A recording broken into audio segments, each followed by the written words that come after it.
Pharmacist delivers medicine to homebound seniors.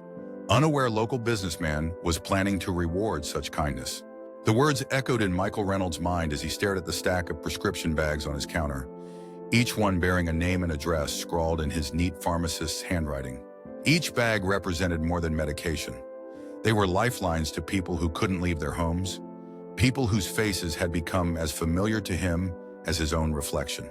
The morning light filtered through the dusty blinds of Westside Community Pharmacy, casting long fingers of gold across the worn linoleum floor. Michael ran his fingers through his salt and pepper hair, exhaling slowly as he glanced at his watch. 6:30 a.m. The store wouldn't open for another 2.5 hours, but these deliveries wouldn't make themselves. This had become his ritual, arriving before dawn, sorting prescriptions, planning routes, all to ensure that Riverdale's homebound seniors never missed a day of their medication. You know, normal pharmacists don't do this. Sarah, his technician, had told him countless times. We could hire a delivery service. But Michael knew what Sarah didn't, that for many of his elderly clients, his face was the only one they'd see all day. Sometimes all week, he loaded the prescriptions into his battered messenger bag, the leather worn smooth from years of the same motion. The weight settled against his hip, familiar and grounding. Through the pharmacy's front windows, he could see the streets of Riverdale beginning to stir, the town coming awake while many of his elderly clients remained in their silent homes, waiting for him. Outside, the October air nipped at his cheeks as Michael unlocked his 10-year-old Subaru. The heater groaned to life reluctantly, the radio automatically tuning to the classical station he preferred during his morning drives. As the first notes of Debussy filled the car, Michael allowed himself a moment, just one, to close his eyes and remember why he started doing this in the first place. Mom. The image of her face, confused and frightened when she'd missed 3 days of her heart medication because she couldn't drive to the pharmacy anymore. How the hospital lights had made her skin look paper thin. How the doctor had said, if only she'd stayed on her medication schedule. Michael opened his eyes and put the car in drive. That was 5 years ago. He hadn't missed a delivery since. First stop, Maple Street, where Eleanor Abernathy lived alone in a Victorian house that had seen better days. 87 years old with arthritis that twisted her hands into painful claws, she couldn't open child-proof bottles without help. Michael had special-ordered easy-open caps for all her medications. Michael. Eleanor's voice trembled with delight as she opened the door, her tiny frame swallowed by a faded floral housecoat. I was just putting the kettle on. You have time today? He didn't. There were 17 more deliveries to make before his shift started at 9. But Eleanor's eyes held a desperate loneliness that he recognized all too well. Just a quick cup, he said, stepping inside the house that smelled of lavender and old books. Eleanor's gnarled hands shook as she set out her best teacups, the ones with roses painted on the sides that she'd told him had been wedding gifts 62 years ago. Harold always said these cups were too pretty to use, she said, her voice drifting into memory. But what's the point of saving beautiful things if you never enjoy them? Michael watched her struggle with the kettle, fighting his instinct to help. Eleanor valued her independence fiercely. Instead, he discreetly opened her medication bottles while she wasn't looking, arranging them in her weekly pill organizer, a service technically beyond his professional duties, but one that might keep her out of the hospital. Your blood pressure numbers look better, he noted, reviewing her chart on his tablet. The new medication seems to be working. Eleanor waved away his observation. It's not the pills, dear. It's the company. A heart does better when it isn't always alone. Something twisted in Michael's chest, recognition perhaps, or avoidance. He sipped his tea and changed the subject. From the window of Eleanor's sitting room, neither of them noticed the black Mercedes parked across the street, or the man inside watching with unexpected interest as the pharmacist helped the elderly woman test her blood sugar before leaving. By the time Michael reached his 5th delivery, the small apartment where the Martinez brothers lived, the sun had fully risen, bathing Riverdale in autumn light. Carlos and Javier, both in their 70s, had worked at the town's now-closed textile mill for over 40 years. Neither had married. Now they lived on Social Security and shared prescriptions for diabetes, high cholesterol, and Carlos's early-stage Parkinson's. The champion arrives, Javier called out as he opened the door, his accent still thick despite decades in Riverdale. Carlos, our medicine man, is here. Carlos shuffled from the kitchen, a tremor evident in his right hand. Michael. Good. The shaking is worse today. Michael set his bag down on their small kitchen table, pulling out their prescriptions and a paper bag from his car that the brothers hadn't noticed. I brought bagels, he said casually. From Steinman's. The ones with everything on them that you like. The brothers exchanged a glance that didn't escape Michael's notice. Pride warred with hunger on their faces. Our Social Security doesn't come until next week, Carlos said quietly. We can't. They were day-olds. Michael lied smoothly. They were going to throw them out. I got them for free. The bagels had cost him $12.50, plus the cream cheese, nearly as much as his own lunch would cost for the entire week. But he'd seen their refrigerator last visit. The single carton of eggs, the half-empty milk jug, the careful rationing that came with poverty and old age. As Javier made coffee, Michael quickly reviewed their medication list, explaining the new dosage for Carlos's tremor medication. He demonstrated how to use the pill cutter he'd brought, knowing their insurance wouldn't cover the lower dose pills that would have made this unnecessary. The insurance companies, Javier spat. They think we are made of money. Michael nodded, his jaw tightening. I've filed another appeal for you. In the meantime, this should work just as well. What he didn't say was that he'd spent 2 hours on the phone with their insurance company yesterday, arguing for an exception that had ultimately been denied, or that the pill cutter had come from his own pocket. The brothers insisted he stay for coffee, and Michael found himself sandwiched at their small table, listening to stories about the old mill, about Mexico, about a Riverdale that existed before he was born. Carlos's trembling hand occasionally sent coffee sloshing over the rim of his cup, but neither brother acknowledged it, so neither did Michael. As he was leaving, Javier pressed something into his hand, a small carved wooden bird. Carlos makes them. For the shaking. Practice, you know. Sursuri, you know, to keep control. Javier's eyes were serious. You give so much, Michael. You should also receive. The wood was smooth, polished by trembling hands that refused to surrender to illness. Michael's throat tightened as he carefully placed the bird in his shirt pocket, next to his heart.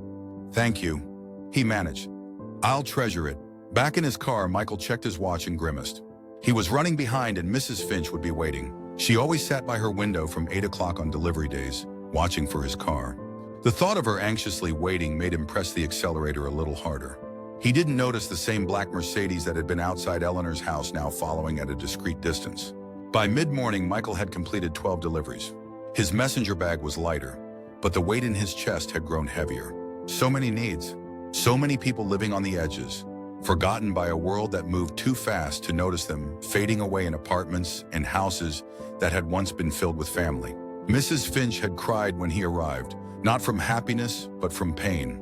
Her arthritis was flaring badly. Michael had helped her to the bathroom, waited outside the door in case she fell, then helped her back to her chair. He'd made her toast with the last slice of bread in her kitchen and called her daughter in Phoenix, pretending it was a routine medication check-in while subtly conveying the severity of her mother's condition. I'll come at Thanksgiving. The daughter had promised, her voice thick with guilt that barely concealed her relief at having an excuse to postpone a visit. Next was George Harmon, a Vietnam veteran who lived in a tidy mobile home at the edge of town. George didn't like visitors and barely tolerated Michael's deliveries, communicating through his barely open door. Just leave it in the mailbox, he'd growl. But Michael had noticed the untouched pill bottles from the previous delivery still in the mailbox. He'd stood his ground, insisting on handing the medication directly to George this time. I don't need a babysitter. George had snapped, his voice rough but his eyes watery and red-rimmed. Michael caught a glimpse of unwashed dishes piled in the sink, mail stacked unopened on a table. No, you don't, Michael had agreed. But I do need to know you got these. My job depends on it. A lie, but one that preserved the old man's dignity while ensuring he actually took possession of his heart medication. As the morning wore on, Michael's carefully planned schedule collapsed under the weight of human need. Mrs. Chen's bathroom sink was leaking, soaking her medication cabinet. He'd spent 20 minutes fixing it with supplies from her junk drawer. Mr. Abrams couldn't remember if he'd taken his morning pills, so Michael had patiently sorted them again, making careful notes on the calendar. Widower Tom Sullivan just needed to talk about his late wife's birthday, and Michael had sat listening to stories he'd heard before, watching the grief momentarily lift from the old man's face as he spoke of dancing with his Elaine. Every delay meant running a little faster to the next house, apologizing for his tardiness, knowing Sarah would be covering for him at the pharmacy again. His phone had begun vibrating with texts, first polite reminders, then increasingly pointed questions about his whereabouts. At his final delivery before heading to the pharmacy, the small apartment where retired teacher Mabel Watson lived with her oxygen tank and her memories, Michael was nearly an hour behind schedule.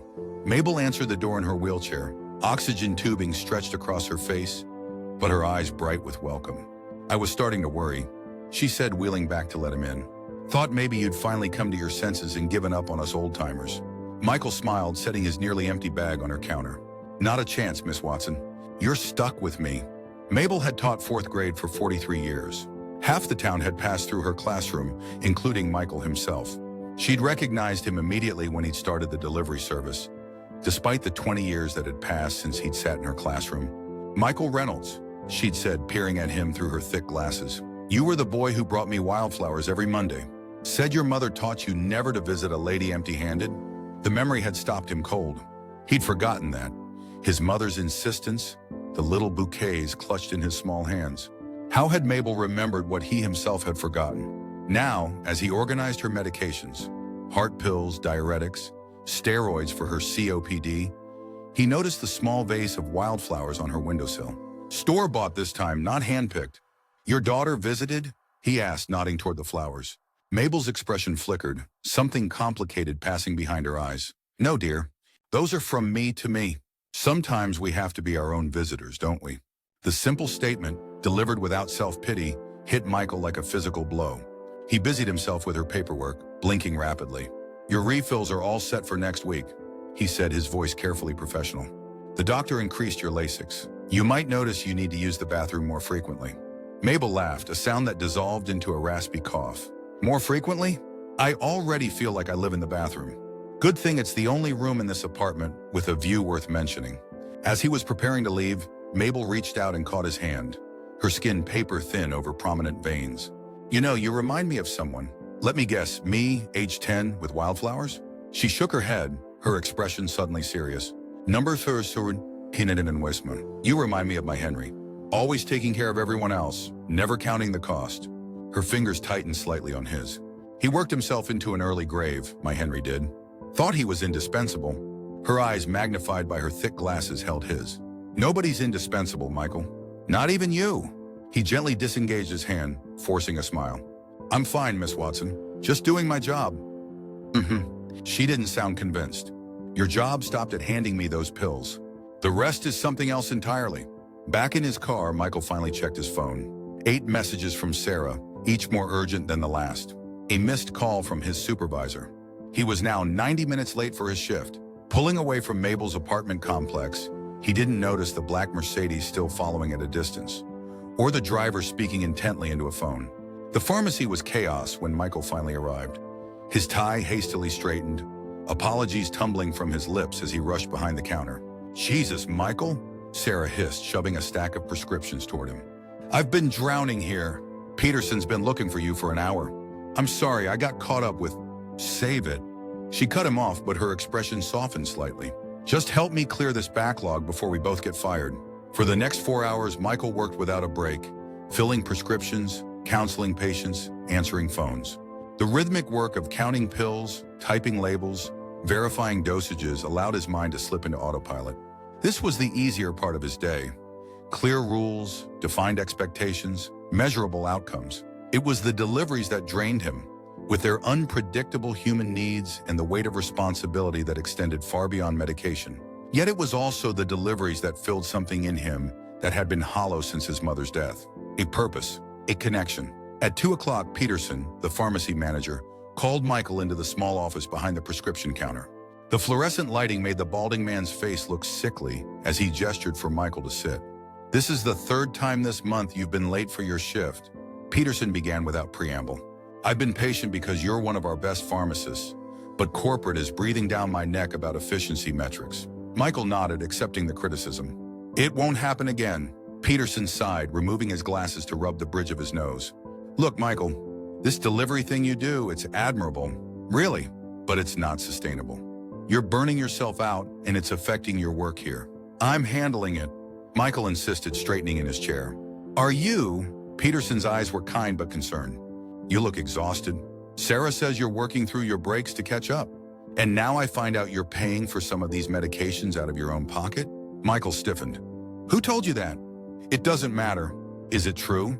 The silence stretched between them. Answer enough. Peterson leaned forward. Michael, I can't tell you what to do with your free time or your money. But as your manager, I need to be clear. Your first responsibility is to this pharmacy and the patients who come through our doors. If you can't be here on time and fully present, we have a problem." The warning was clear. Michael's throat tightened. "I understand.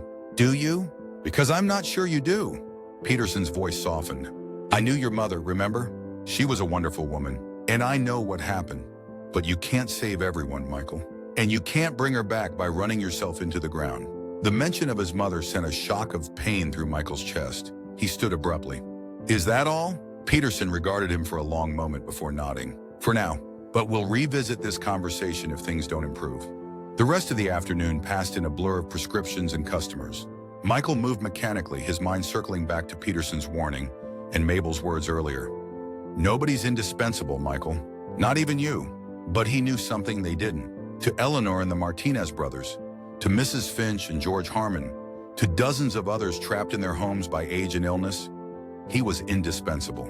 Or at least someone like him was. Someone who saw them, who remembered them, who treated them as more than just names on prescription bottles. By closing time, the exhaustion had settled deep in Michael's bones.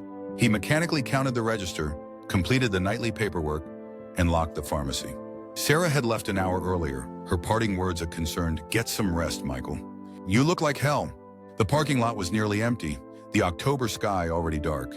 Michael stood for a moment beside his car, letting the cool air clear his head. Tomorrow would be another early morning, another round of deliveries before his shift, another day of stretching himself too thin across too many needs. For a moment, just a moment, he allowed himself to imagine stopping, sleeping in, coming to work at his scheduled time, leaving the deliveries to someone else. The image of his mother's hospital room flashed in his mind. The doctor's words, "If only she'd stayed on her medication schedule." Michael got into his car and turned the key. The engine coughed once, twice, then fell silent. He tried again with the same result. On the third try, the engine made a grinding noise that couldn't possibly be good. Then nothing. The dashboard lights flickered and died. "No, no, no," he muttered, resting his forehead against the steering wheel. Not now. His checking account held exactly $127.43 until payday. Not nearly enough for a major car repair. And without his car, the deliveries would stop. Eleanor and the Martinez brothers and all the others would be waiting tomorrow for medications that wouldn't arrive. A tap on his window startled him. Michael looked up to see a man in an expensive-looking overcoat standing beside his car. Warily, he cracked the window. "Car trouble?" the stranger asked. He was perhaps in his 50s, with silver threading through dark hair and the confident stance of someone accustomed to authority. "Just a dead battery, I think," Michael replied, though he suspected the problem was far worse. "I'll figure it out." The man smiled, an unexpected warmth in the expression. "I believe I can help with that." He extended a hand through the window. James Harrington. The name meant nothing to Michael, but he shook the offered hand automatically. "Michael Reynolds. I know who you are, Mr. Reynolds. In fact, I've been hoping to meet you for some time now." Something in the man's tone put Michael on alert. "Do I know you?" "Not yet, but I've been observing your work. Your real work, not just here at the pharmacy." James Harrington gestured toward the passenger seat. "May I?" Every instinct told Michael to refuse, to call a tow truck and deal with this stranger another time. But curiosity and the desperate need to solve his car problem overrode his caution. He nodded. James Harrington walked around and slid into the passenger seat, bringing with him the scent of expensive cologne and the confident air of someone used to being listened to. Up close, Michael could see the fine tailoring of his coat, the gleam of a gold watch at his wrist. "I'll be direct, Mr. Reynolds. I'm the CEO of Harrington Pharmaceuticals." Michael's eyebrows rose. Harrington Pharmaceuticals was one of the largest drug companies in the country, their headquarters located in the next city over. "Okay. For the past 3 weeks, I've been following your morning routine." The statement hung in the air between them, bizarre and vaguely threatening. Michael's hand moved toward the door handle. "That came out wrong," James said quickly, raising his hands. "Let me explain. 3 weeks ago, I was visiting my aunt, Eleanor Abernathy. I was sitting in my car outside her house taking a business call before going in when I saw you arrive. I watched you spend time with her, help with her medications, listen to her stories. My aunt mentioned afterward that you come every week, that you're the kind young man who brings her medicine." Michael relaxed slightly. "Eleanor is a wonderful person." "She is. And apparently she's just one of many elderly people you visit regularly." James turned in his seat to face Michael more directly. "After that, I admit I was curious. I asked Eleanor about you, then did a bit of research. What I discovered was remarkable. A pharmacist who spends his own time, uses his own gas, and often his own money to ensure homebound seniors get their medications. Michael shifted uncomfortably. It's not that remarkable. It's just the right thing to do. Is it? Because from what I've observed, you're the only one doing it. James's expression grew serious. I followed you discreetly for several mornings. I saw you with the Martinez brothers, with Mrs. Finch, with George Harmon and the others. I saw a man giving everything he has to people society has largely forgotten. The invasion of privacy should have angered Michael, but he was too tired for anger. Why? Why would the CEO of a pharmaceutical company care about my delivery route? James smiled. Because 3 years ago, I started a foundation specifically designed to support healthcare initiatives that fall through the cracks of our system. Programs that help vulnerable populations access medication, maintain independence, preserve dignity. He reached into his coat and pulled out a business card, handing it to Michael. And you, Mr. Reynolds, have created exactly the kind of program I've been looking to fund. Michael stared at the embossed card. Harrington Foundation for Healthcare Equity. I don't understand. It's simple. I want to fund your delivery service, make it official, provide you with a proper vehicle, compensation for your time, resources to expand to more patients. Turn your one-man mission into a sustainable program that could be replicated in other communities. The words seemed to echo in the small space of the car. Michael shook his head, certain he'd misunderstood. You want to pay me for what I'm already doing? Not exactly. I want to invest in what you're doing, help you do it better, reach more people, without running yourself into the ground. James gestured at Michael's exhausted face. Because from what I've seen, you're about one delivery away from collapse. Michael couldn't argue with that assessment. Still, suspicion nagged at him. What's the catch? Pharmaceutical companies aren't exactly known for their altruism. Rather than taking offense, James laughed. Fair point, but this isn't about Harrington Pharmaceuticals. It's about the foundation, which operates independently. And yes, there's something in it for me. His expression sobered. My mother died 10 years ago. Like yours, she lived alone, struggled with medication adherence, and ultimately died because of it. Unlike you, I didn't do anything about it except feel guilty afterward. The parallel sent a chill through Michael. How do you know about my mother? Small towns talk, and I ask questions. James shrugged apologetically. The point is, what you're doing matters. It's saving lives. And with proper support, it could save many more. Michael stared out at the dark parking lot, mind racing. It seemed too good to be true. A solution appearing exactly when he needed it most. I don't know what to say. Say you'll meet with me tomorrow, properly at my office. We can discuss the details. James reached into another pocket and pulled out a set of keys. In the meantime, I took the liberty of having a loaner car brought for you. Your Subaru will be towed to our mechanic tonight and repaired at the foundation's expense. He held out the keys, shiny and new, attached to a fob with a rental company's logo. Through the windshield, Michael could see a modest sedan parked nearby, its headlights flashing once as James pressed the key fob. Why? Michael asked, the question encompassing everything. The car, the offer, the interest in his small private mission. James Harrington's expression softened. Because kindness should be rewarded, Mr. Reynolds. Especially the quiet, consistent kind that asks for nothing in return. He placed the keys in Michael's unresisting hand. And because Eleanor told me something that stuck with me, she said you were the only person who saw her, really saw her, as more than just an old woman waiting to die. Michael's throat tightened. He closed his fingers around the keys, feeling their weight. The weight of possibility, of change, of hope he hadn't allowed himself to feel in a very long time. Tomorrow then, he managed. I'll come tomorrow. James smiled and opened the passenger door. Excellent. Oh, and Mr. Reynolds, don't worry about your deliveries. The car will be ready for you at 5:30 a.m., fueled and waiting in your driveway. As the businessman walked away toward the black Mercedes that Michael now recognized from his delivery routes, a strange lightness spread through Michael's chest. The unfamiliar sensation of a burden shared rather than shouldered alone. He sat for a long moment in his dead car, keys to the loaner clutched in his hand, trying to process what had just happened. Then he thought of tomorrow's deliveries, of Eleanor and the Martinez brothers, of Mrs. Finch and George Harmon and Mabel Watson, all waiting for their medications, all waiting for the human connection that came with them. For the first time in years, he thought about them without the crushing weight of sole responsibility, without the fear that if he failed, If he couldn't continue, they would be forgotten. Tomorrow would bring questions, details, perhaps complications. But tonight, as Michael finally started the loaner car and pulled out of the pharmacy parking lot, he felt something he hadn't experienced since before his mother's death. Hope, not just for his elderly clients, but for himself as well. The possibility that the path he'd chosen out of grief and guilt might lead somewhere he hadn't imagined, to a sustainable mission, to greater impact, perhaps even to his own healing. As he drove home through the quiet streets of Riverdale, the wooden bird that Carlos Martinez had carved shifted in his shirt pocket, settling close to his heart. A reminder that even hands that trembled could create something beautiful. That giving and receiving were two sides of the same essential human connection. And that sometimes when you least expect it, kindness finds its way back to you.